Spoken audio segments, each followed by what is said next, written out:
Praise the Lord. सबको जय मसीह की। मेरे प्रियो, शत्रुओं के हमले से बचने के लिए आपको परमेश्वर के वचन को बताऊंगा। आप इस वचन से आप प्रेयर करेंगे, सच में कोई भी शत्रु आपका एक बाल भी बाका नहीं कर पाएगा यीशु के नाम से। आइए परमेश्वर के वचन को हम देखते हैं।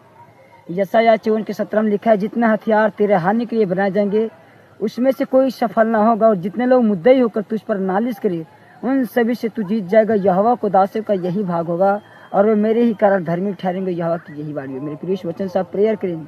और गिनती 23 के 23 में लिखा है, निश्चय कोई मंत्र याकूब पर नहीं चल सकता और इजराइल पर भावी कहना कोई अर्थ नहीं रखता। इस वचन से आप प्रेयर करें।